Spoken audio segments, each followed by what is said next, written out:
Hello, everyone. Welcome to the very second webinar in the ALCA Partner Series. And this time around, we're going to be discussing global connections, leveraging association networks for industry growth. I'm Christiana, your moderator for this session. And for today, we are thrilled to have Allison Ferch, the Executive Director of the Globalization and Localization Association GALA, with us here today. We're so glad you are here.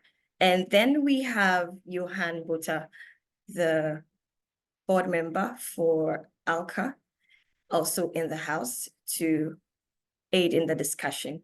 So Allison will be sharing her insights on how association networks can drive growth and industry in the language service industry. Associations play a very crucial role in this growth, with networks like GALA and ALCA providing vital support and resources and advocacy for members. I'm not going to take too much of your time this evening or this morning or this afternoon, depending on where you're joining us from. I'm going to go right into it, and I'm going to ask Johan to introduce himself briefly, and afterwards we'll have Allison introduce herself, and we'll set the ball rolling. Thank you.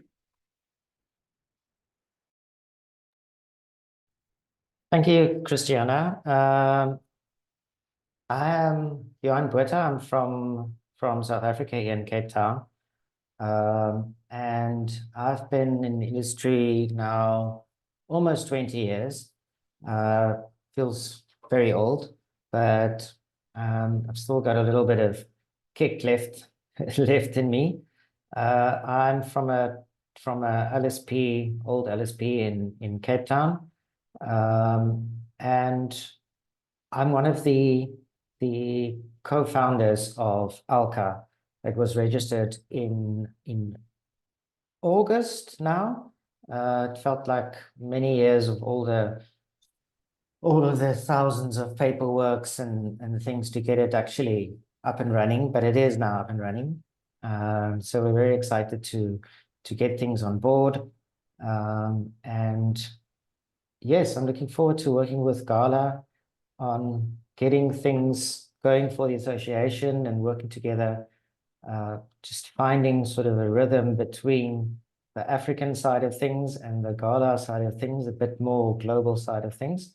But I'm looking forward to seeing how this partnership can grow into one that I think is going to be a lot more beneficial than actually being on our own. I think from the start, associations, and especially in South Africa, need to work towards the goal of cohesion, and not as it is at the moment with many African countries. You have sort of in a silo where the one doesn't know what the other one does, and to see how we can grow and make the best of what you know in your region and what I know in my region, to see how we can join those two.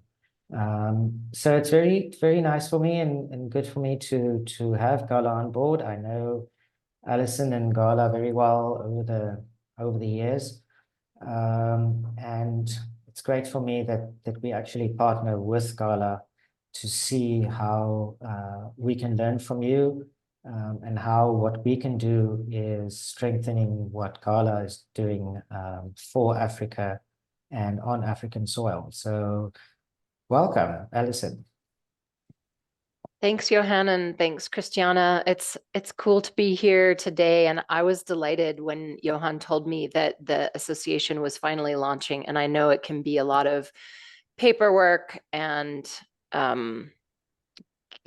developing an association from scratch with governance and bylaws and a board of directors. It's not easy. So congrats. And we're looking forward to having a partner and resources in a part of the world where GALA is underrepresented. So for us, this is a really great opportunity, and we're looking forward to partnering. Great. Thank you so much, Allison. And so right about now, we're going to allow Allison to share her screen. And then we dive right into the presentation. You have the floor, Allison. All right, thanks a lot. It'll just take a moment. There we are. Okay, so I'm going to talk a little bit today about how GALA as an association builds community and why that's important for the individuals and for the companies that come together in that community. Sorry. So this is me. I'm Allison Ferch. I've been at GALA for 14 years, and I've served in different positions and different roles, mostly with events and marketing and programs. And then for the last almost 6 years, 6 years as the executive director. I have a background in anthropology, and I call myself a lifelong athlete and a lifelong learner. So I'm still very active. I played a lot of sports growing up and in college, and I have some interesting hobbies that I like to do in my free time. And I'll tell you a little bit about GALA for those of you that don't know. GALA is very much like ALCA, only it's global. And so many of our purposes are the same. Many of our goals are the same, and we're just doing it on a different scale. And of course, we have 22 years of history behind us. So GALA is what's known as a trade association. It's a nonprofit organization, and it's founded and funded by businesses that operate in a particular sector. And in our case, that's localization, translation, interpreting, any kind of language services or language technologies. And I think it's a really cool industry that unfortunately is not well known outside of our boundaries. And one of our goals is to get it to be understood by outsiders, let's call them. And so it sits here at this intersection of technology and business and culture and language. And it's such a cool place to be. And a lot of businesses and organizations think about it occasionally, but we want them to think about it all the time. So GALA is here to support the companies and the individuals that work at them in doing their jobs better, basically being more successful. We have some institutional values that I think are worth pointing out. We're future oriented, which means we embrace new technologies, we embrace AI, but we remain human focused. And so we're concerned with how the people are going to operate within the context of technological change and evolution. We provide access to expertise. Many of these experts are part of our membership, most of them, I would say. So we provide access to experts, to trends, to technologies, and we try to support the development and practice or application of best practices.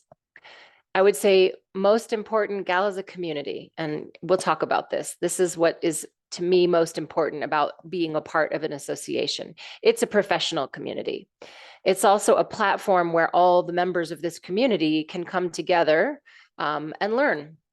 They can inspire one another, they can share their knowledge, they can share their challenges.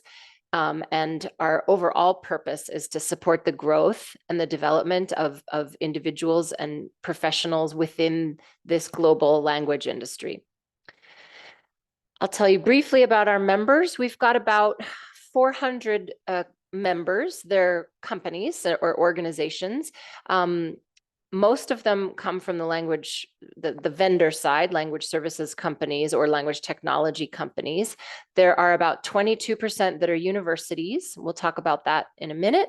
And then 15% what we call clients, or sometimes people call them end users or buyers or enterprises, but these are the companies that buy translation and buy localization services and language services. And yet on the inside of those companies, they have individuals whose primary mission is localization. So they're part of the community as well.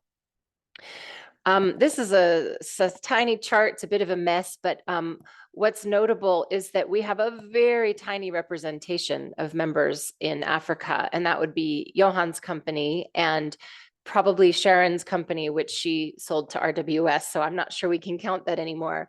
And we would love to grow in the region. So you can see that we're primarily European and North American, with quite a significant representation from Asia and South America also. So you already know this if you're part of ALCA, but I think it bears repeating. So associations used to be, especially before the internet, used to be the way that professionals would get information about their industry, about their trade. And that's how they would learn. They would attend workshops and conferences. That's where they would meet people. That's where they would get their content for professional development. That's still true. It's just that with the internet, as you know, there's a lot more content available. And so there are other, let's say, competing interests.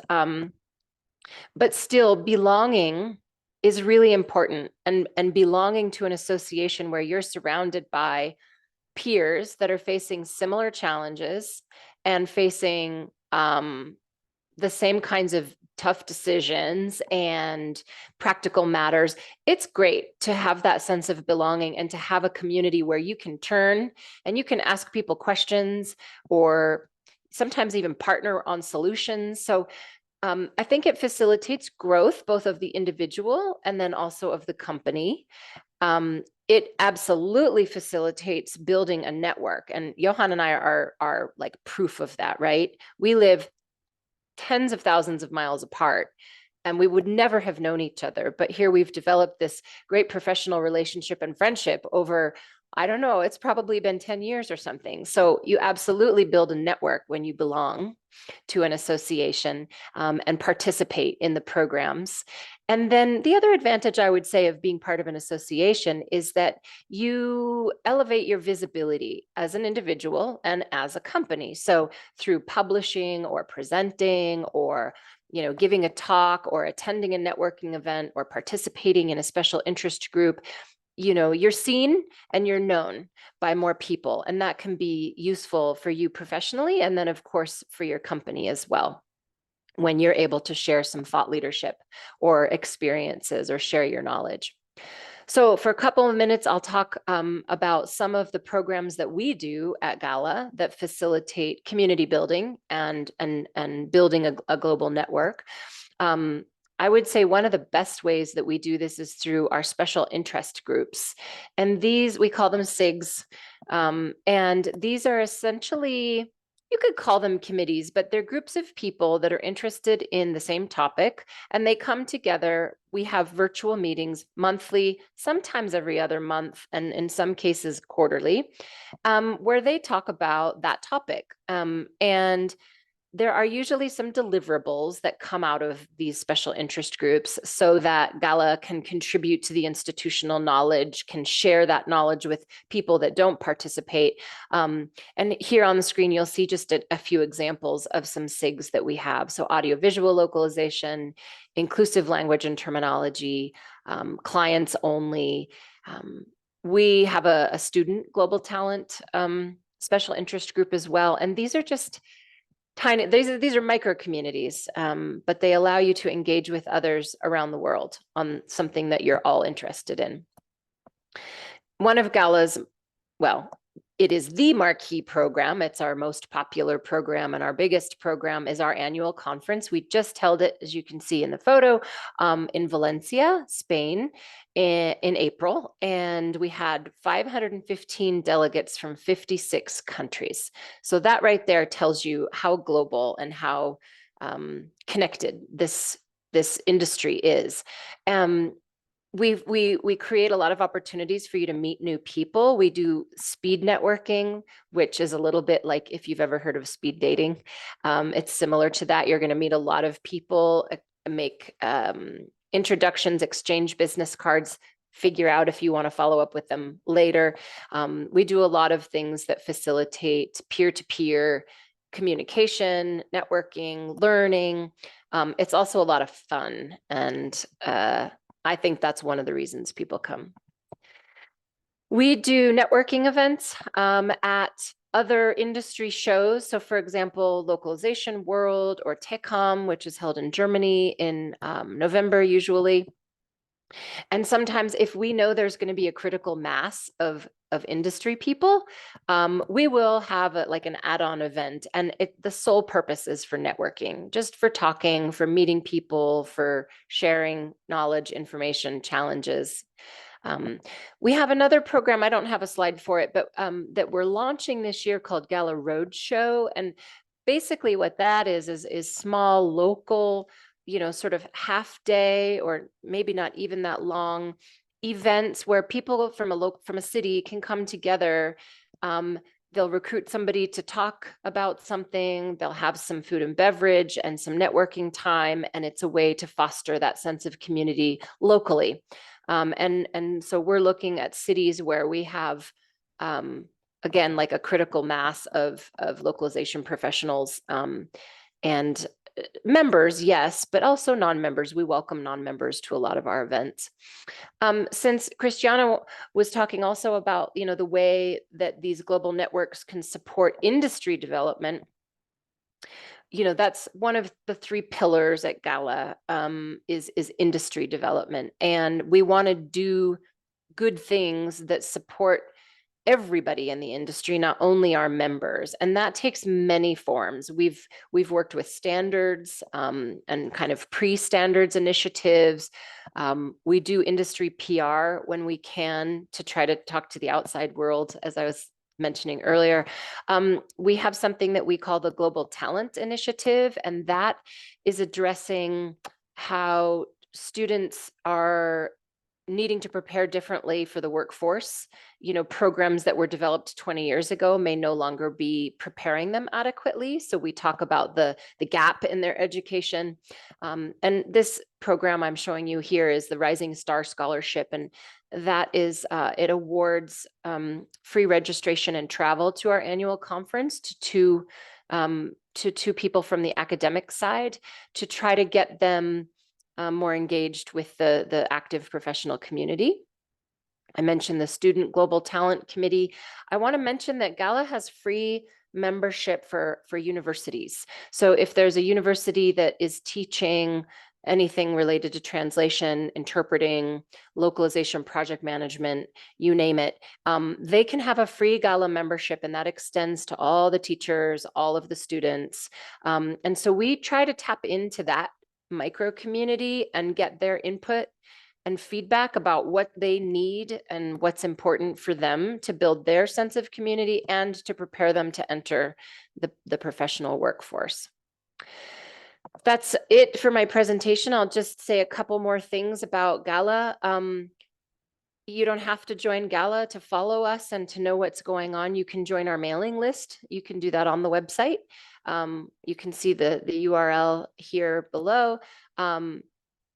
We do an organizational membership. We don't have individual memberships at this time. So organizational memberships are based on the organization's self-reported revenues. And we have 4 tiers. So the first tier starts at it's US dollars, 1,150, and it goes up from there. But I think the other thing that's notable about GALA is that when a company joins, the membership extends to everybody. So everybody at the company, leadership, project managers, coordinator level, doesn't matter. Translators, if they are employees. So that's something that's really cool, because you pay one price and you get all of this benefit for everybody. Universities can join for free. I mentioned that. And then I just encourage you to follow GALA on our social channels, which you can see here. We're mainly on LinkedIn and very, very new to Instagram. So not a lot of content there yet, but we'll grow that. Yeah, that's it for me. I'll stop sharing my screen and we can chat. Wow. Thank you so much, Allison, for that insightful presentation. I believe that all our audience here now and those who will be watching this later have a grasp on what exactly GALA is about. And it's fantastic to hear about, the GALA Roadshow. That's a very nice initiative. And we are going to take a cue from that and also work on, getting something in that light. It's fantastic to know about that. You've provided us a lot of valuable information on GALA and how associations work. Now we're going to dive into some specific aspects of the topic of discussion. And then just before Johan takes over or comes in, I just have one question, understanding the network benefits. So you highlighted several of these benefits in leveraging with associations. So can you please elaborate on how these networks or benefits specifically can help smaller LSPs compete with larger firms? Because one of the things you realize in Africa is that we are still growing and we have businesses or LSPs that are quite small. And the challenge is competing or even collaborating with, larger firms. Yeah. Thank you. That's a good question. It's relatable. I think something like 62% of GALA's members have reported revenues of under 2 million US. So we have a lot of small companies within GALA. I think the first thing that is helpful is that we expose the smaller organizations to the trends and the technologies that are happening first at the bigger levels. And so I believe that they get kind of a front row seat, if you will, to what's coming.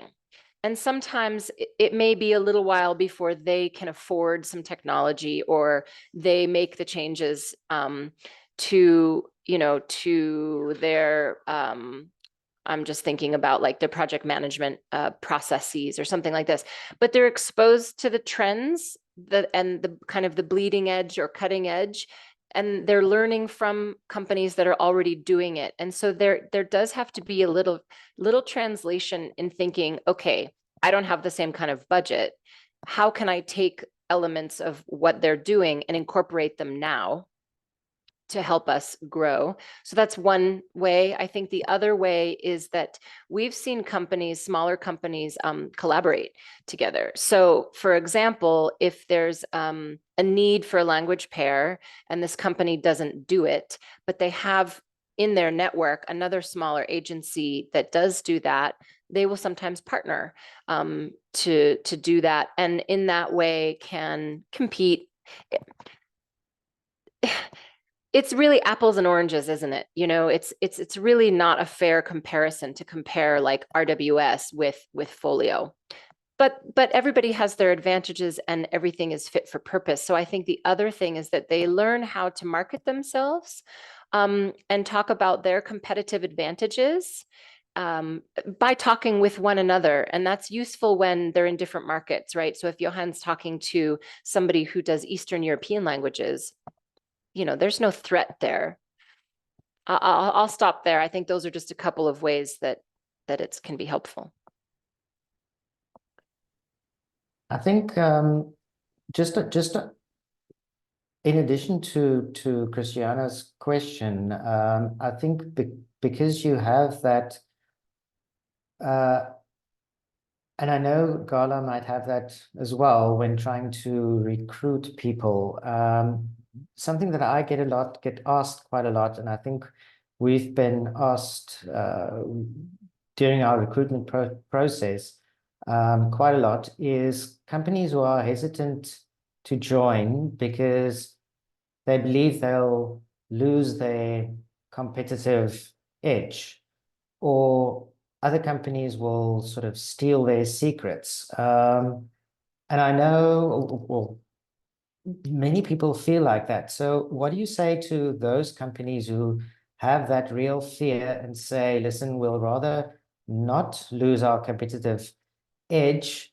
And I say to them, well, you're giving up progress and you're giving up learning about the industry and so on. What advice can you say to dissuade people from not joining because they're scared? I think it starts with an attitude of superiority that's not helpful. So if they think that they have nothing to gain from other people and only things to lose, I think that's a dangerous attitude, personally. You said it, it's a trade-off, right? So you might have to share a little bit of knowledge. You're going to give something, but you're going to get back that in multiples. And the reason is, if it's just you and me talking about how to make sourdough bread, I can learn what you know, you can learn what I know, and that's it. It's a closed system. And now we're not going to learn anything else. But if we expand our network and we start talking to other people, we're going to learn a lot more about making sourdough bread.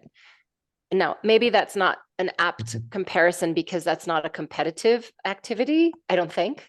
But the basis is the same, which is, hey, if you think you've got it all figured out and you don't think you can learn anything from anybody, I would suggest that you check your attitude. And then once you do, understand that, yes, you will be required to share knowledge, but you're going to get so much back. You're so much more back in return for sharing that, because you're going to have it in multiples. Something that you mentioned, and I know because Folio has been members for quite a while, is that a while ago, I know there was quite a deliberate push to involve academia. And that is for me personally and for the association as well, to get people involved. And now with, you mentioned the free membership for academia, and we're having our annual conference now in August, and students and faculty who want to speak get free access to the whole conference. Why that shift, deliberate shift to include academia in the association? Well, one of the responsibilities, I would say, of every trade association is to attract talent to that industry and to ensure that the industry continues to thrive and has enough human resources that are competent, trained, enthusiastic, and ready to participate. Because, you know, we're all aging, you and I both, a lot of gray hair here. Talk about yourself. And it's the same with, if I look around and I think about the average age of somebody at a GALA conference, I would probably put it somewhere in the 40s. And then you've got some that have been running companies for 30 years. Eventually they're going to retire. We need to continue attracting new talent to the industry. And I think the really important thing is that we saw the rapid evolution, especially related to technology. And we knew that the traditional ways of preparing people for this industry were no longer going to work, because it's a different landscape now. The skills that served you or Dimitri Stokar or Betty Galliano, these are people, by the way, in the membership that have been here for 30 years, everybody, long time veterans. They were trained in a specific way, and they've had to learn and grow along the way. So if you're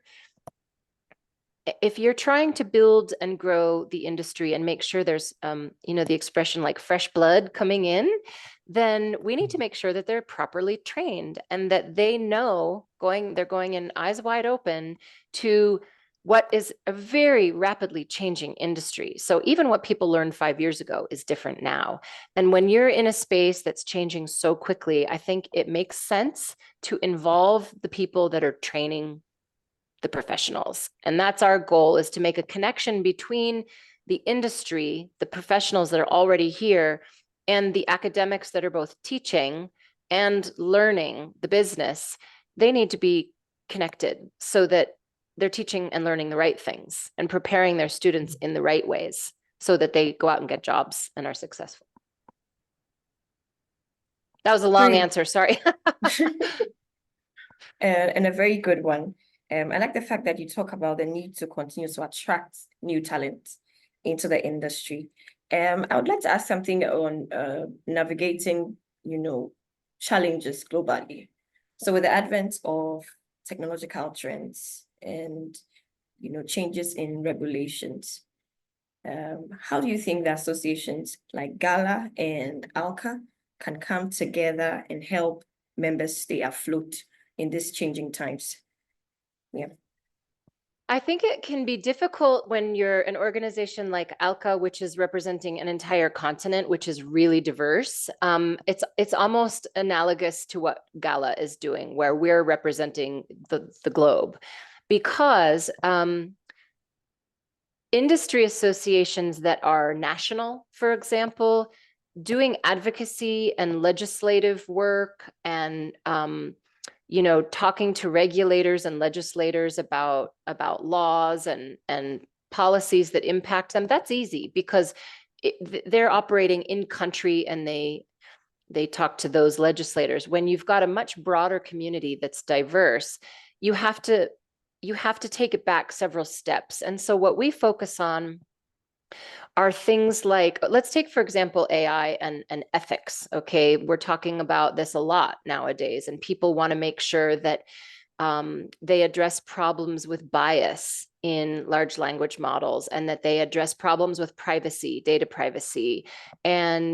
And so it might be like, in the United States, our president passed an executive order relating to ethics and privacy and data privacy. And of course, in Europe, you've got GDPR and other data privacy regulations around the world. So we have to go above that and think about best practices overall. And sometimes it can be less specific.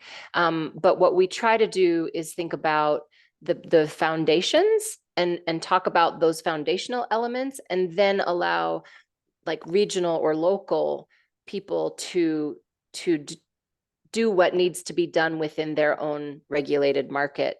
Another example would be standards. And so you've got ISO standards, you've got ANSI standards, you've got different standards bodies around the world. And we don't support or buy in or partner with any particular standards body, but we try to go just a little bit higher level and talk about, for example, like interoperability between between software platforms. We were talking about that years and years ago, because while there's not a standard for that, everybody's talking about how difficult it is to connect all their systems together because there's no common API. So we started addressing it kind of at that really high level. I don't know if that answers your question, Christiana, but I think that the advocacy should be left to the national organizations, or sometimes the regional organizations, like imagine in Europe, it could be the EU. But then organizations like ALCA and GALA, we can focus on kind of next level, which is general best practices, general concerns that should be addressed, Right. Wow. Yes, guidelines. you have answered the question, and thank you for that, Johan. I want to ask about when we were at the conference, we talk about it a little bit, well, myself with some of the GALA staff. Globally, and I spoke about this because a week or two ago, we spoke to Charles Campbell from Juntos. And I mentioned to him, globally, the female linguists outnumber male linguists in their industry by quite a bit, but ownership still doesn't show that. And that is for Africa especially true. I can only think of, on my one hand, a few ones of which one of the GALA, one of the ALCA members is one. But what can you say to, or what advice do you perhaps have from your experience of seeing female-led businesses? And I know GALA partners with women in localization quite a bit in your conferences. So what can you say to a female linguist, especially in these tough times, that says, listen, I want to start my own LSP. I want to get going and do things my way and not just be a linguist, but actually being an entrepreneur and being an owner. What sort of advice can you from GALA's experience give to those ladies? Well, that's a lot in one question. I'll kind of start at the end there and say there are so many resources and there are so many people that want to help you. So Women in Localization is a great resource, and they have a chapter model where there are local people that plan events, but the overall community of Women in Localization is full of women and allies that totally would love to help. So I would say start there. The other thing,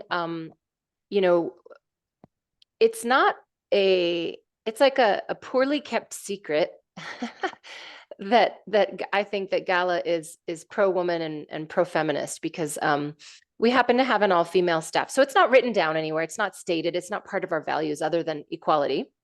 But we have an all-woman staff, and Johan, you probably noticed, but like I very sort of quietly planned an all-woman CEO panel for our closing keynote, and we never said a word about it being all women CEOs, because nobody would ever say that if it were men. It just would be a bunch of CEOs on stage. So we did that, and we like to support that. We worked with CSA Research on the gender in language survey on the first version that was created, I think, in 2018 or 19. They just did it again.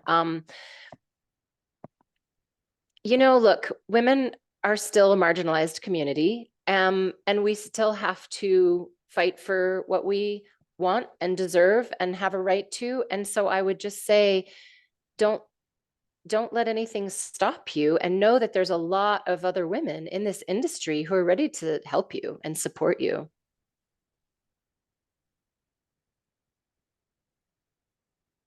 How would you mentioned a little bit about the fragmentation in Africa, because we are so huge, and I think that's one of the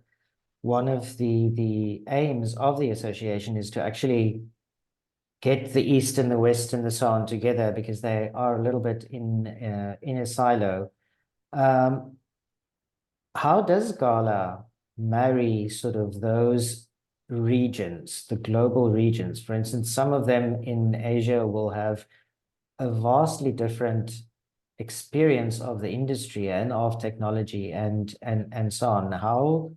What advice can you give us to how can we bring those two sectors or three sectors or four sectors and regions together, talking about the same challenges when what we are experiencing? For example, in Africa, you have everything from war to peace to poverty to internet to problems with internet to water, electricity, and all of those external things that has a direct influence on how we perceive things. How would GALA approach the different regions and advice that you can give us to do that, especially because you said it's a global organization? It is, but you saw that chart, and it is still quite European and Western. So North America and Europe comprise, 80 something percent, maybe just under 80% of our membership. It's hard. It's really hard. And I would say you guys have more external factors even than we do in your, on the continent. You've got, like you just named, a whole bunch that, yes, those are factors in other places, but not so concentrated probably. So I will say it's very hard to talk well to all these different audiences, and everybody knows, like, you cannot please everybody all the time. You just can't. And so what our approach has been is to take turns. And so we will focus maybe one quarter on content that client companies are interested in, people that are working inside enterprise localization teams. They have different concerns than an LSP has. So we'll focus on that for a while. Then we might focus on another topic that's like digitally disadvantaged languages. That's like a theme that's coming up for us in the next few months. We have one webinar per month that we hold during APAC time zone, hours that somebody who's in APAC time zones would find convenient, because when we host it at 8 a.m. Pacific time, it's the middle of the night for them. So we do that once a month. And the truth is that the turn taking means that somebody's not getting what they want or need sometimes, but that's the way we approach it. And honestly, it's still a challenge for us. Christiana, you look like you want to add something? Yes, thank you. Not really. I just wanted to find out from Allison, not really related to this, but I've just been thinking about the 22 years that GALA has been in existence, and we are barely a year old, almost a year old in a few months. How do we do this? Do you have any advice, any tips for us on how to get to where GALA is? Because I have been through the website, I have attended some webinars and, of GALA, and I see the excellence and I see how things are, are done properly with GALA. ALCA aims to be that excellent. ALCA aims to, bring on board all LSPs in the continent of Africa. What one thing or two or three, I don't know how many, but what do you think we should do to make this work? Where I would start is finding the right balance between governance and agility. And what I mean by that is that when you run an organization like ALCA or like GALA, you need governance. You do. You need to have clear leaders. You need to have people that are strategy minded. There need to be rules, and you need to have this governance. There needs to be that structure. However, I've seen organizations that get so bogged down in that governance that they're slow. They're slow to change. And what we've learned at GALA is that you have to be fast to change. You have to be agile or nimble. And so finding the right balance between this nimbleness and the governance that means that things are done properly and professionally, that's number one, I would say. Number two, if you always focus on delivering value to your members, that's a great start, because that's how you make yourself important in their lives. You don't focus on making money. You don't focus on, getting visibility. You focus on delivering value to the people that belong. And then that will help you grow organically too. I would say those two things are for me top of mind. GALA's evolved a lot. It started as an LSP only organization, and it started in response to those small companies feeling like they didn't have their own community. The only community at the time was an organization called LISA, which was Localization Industry Standards Association. It was full of the big guys, and the little guys didn't feel like they had a voice. Now, the governance at LISA is legendary and not great. And so when GALA was founded, they made it very clear that it was going to be representative. So they had a board of directors, everybody got one vote. It was super equal, very egalitarian. And they made those values part of the governance and part of the structure. And they adapted. When I first started at GALA in 2010, client organizations, enterprises, they weren't allowed to join. And then 2 years later, they were allowed to join as like affiliate members. And then another couple of years later, they got full membership with the right to vote. And so you have to pivot, you have to adapt and evolve. And in order to do that, you need to have the leadership structures that enable that, and the mindset to always evolve and to adapt quickly.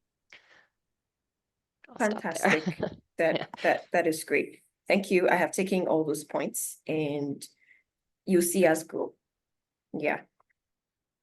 I want to Johan. start a little bit about two things, but let's start at the first point. One of the things that's quite close to my mind as well is ethics in this industry. Because especially now with AI and all of the Scarlett Johansson things that's going on and the voices and so on, where do you see ethics fit in today in our industry? Where is it coming from? Where is it going? Because it seems as if sort of it's the last thing that people think of on a program to add. Let's do all of the things in technology and making money and so on. Oh yes, we forgot a little bit about ethics, so let's bring it in at the backs. Just your thoughts on that. I mean, I think you're right. Unfortunately, the almighty dollar, is first on people's minds. That said, I mean, we conducted a survey recently about AI and different topics around AI, including ethics. And we asked some questions about how much of a priority was it? Did they have anybody on the staff that was, or would they plan to have anybody on the staff who would be responsible for that? I feel like we're still in a reactionary phase. And you've got a few companies that are very few, it was a very small number that are what I would say ahead of the curve.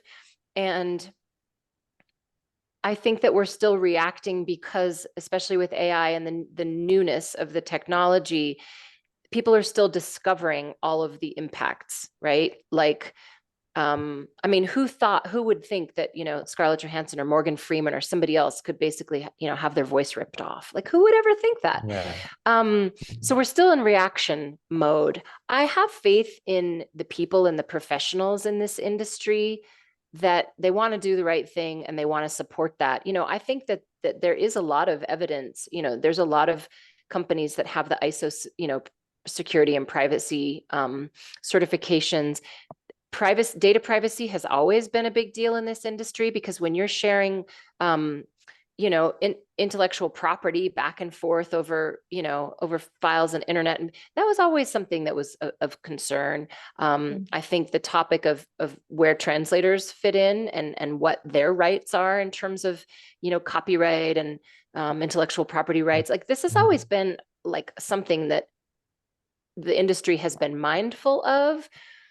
But I would love to see a little bit more leadership in this realm, saying, hey, we've been dealing with this kind of stuff for years.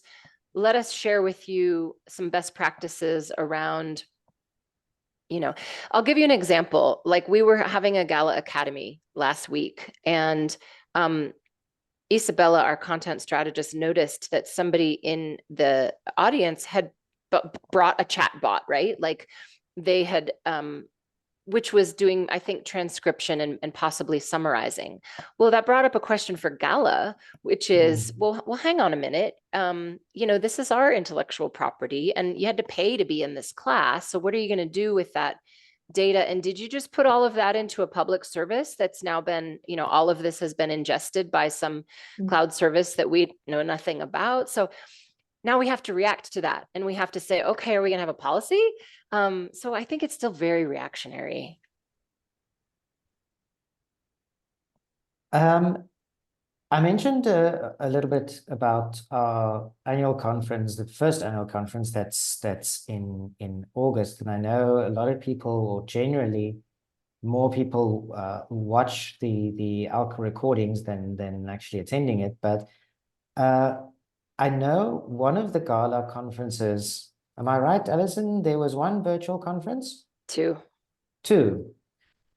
Some advice. How was that? Because do you want the truth? the problem with us is because we are so big. Africa is so big. And where do you hold it? And you have a lot of things to take into account. So for us, the logical first step was to have it virtual.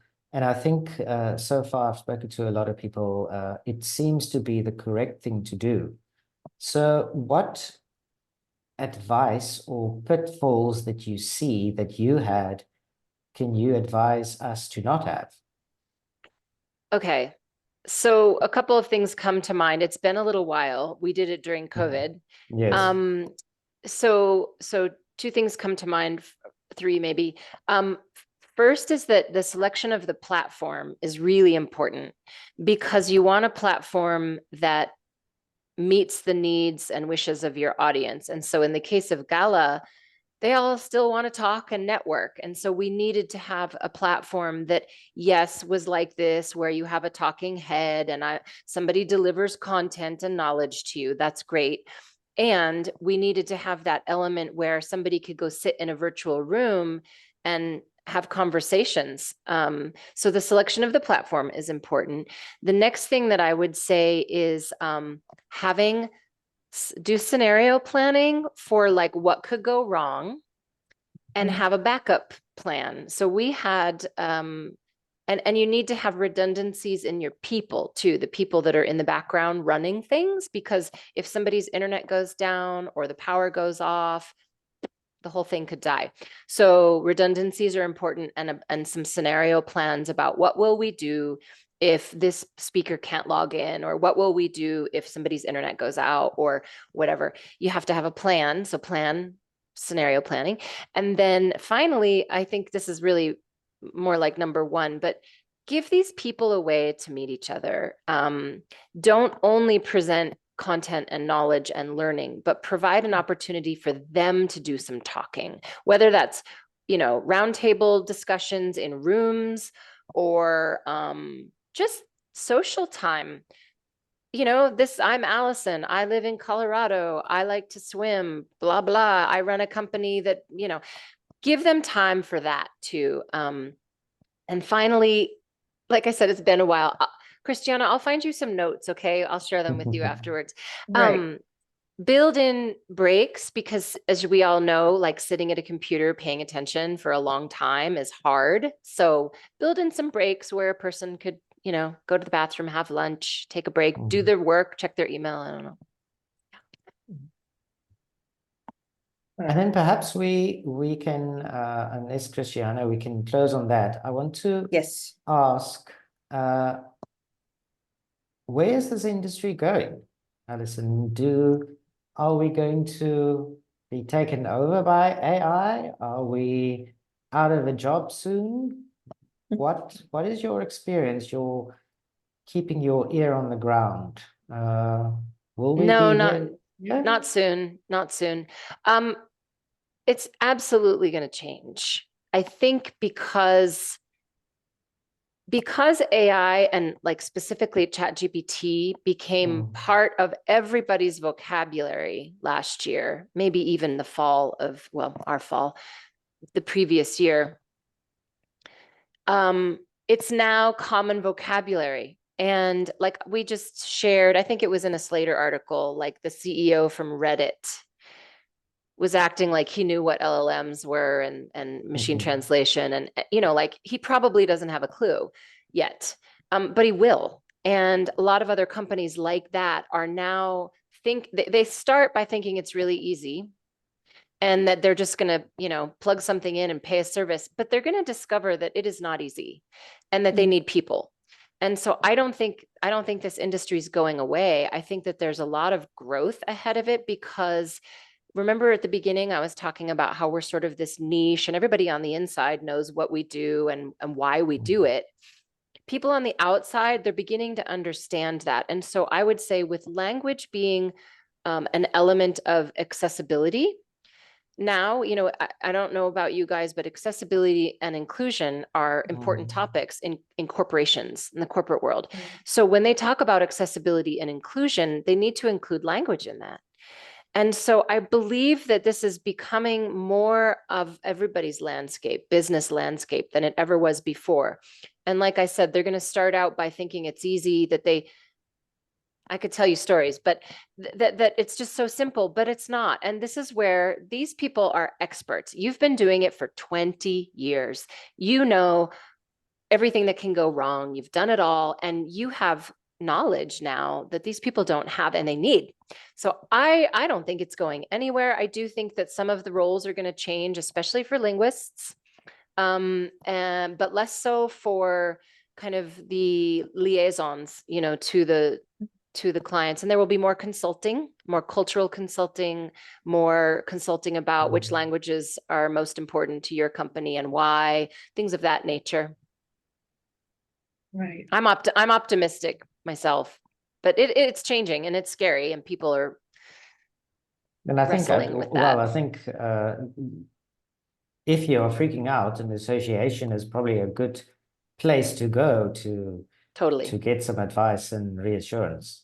Definitely. You know, that's a good point and maybe a good point to end on because it's optimistic. But in our post-conference survey, there were many comments about how people felt optimistic leaving the conference. And I'll take this opportunity to, you know, say something about our competitor, Loc-World, but somebody said they left the Loc-World conference feeling fearful, feeling a little depressed, very worried, and that was not good. They left the GALA conference feeling inspired, optimistic, and kind of ready to embrace whatever's next. And I would say, and that's one of the differences. Loc-World's just an event, GALA is a community. And I think that community provided some support, you know, and encouragement and inspiration. And it's so, you know, misery loves company. And when you talk to a bunch of people that say, oh, I know that's so hard, we're wrestling with that too. Yeah. Wow, this has been really wonderful. Allison and Johan, thank you so much for the time. I have learned a lot, and Allison, it's like we ambushed you with so many questions, but you've been apt and you have given us fantastic responses. Yes, there's a big difference between, you know, age-wise, ALCA and GALA. And we're excited about the opportunity to learn from you and to grow with you. And speaking on optimism, there's this quote by Helen Keller that says that optimism is the faith that leads to achievement, and nothing can be done without hope and confidence. And so at ALCA, we are optimistic. We're looking forward to a wonderful future for the association for the entire continent of Africa and the global world.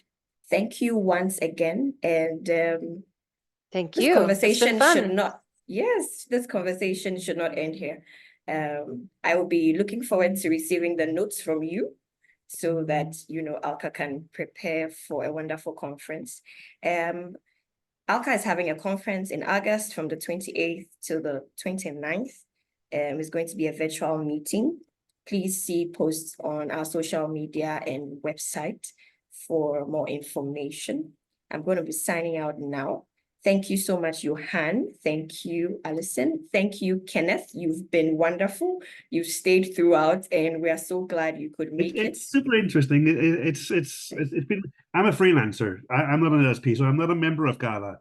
But it's nice. It's interesting for me to hear how you're thinking as one of these big organizations and comparing it to ALCA, which is completely new. But you had so many nice points, Alison. I really enjoyed it. And as you said before, I mean, I go to a lot of conferences, but they are smaller conferences. That's mainly for freelancers.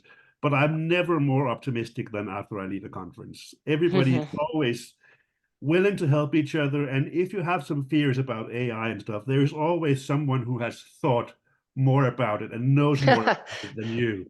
And can tell you what's actually going on, because people are afraid of many of the things because they don't know what's going on. Right. But you meet somebody who has actually studied this and knows more about it, and they can tell you what it is and what it isn't.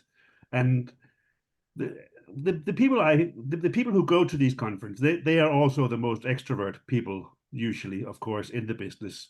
But they are always optimistic. And I mean, I've been in the industry for like 25 years, and people have been afraid of change all the time. When I started, I had a typewriter.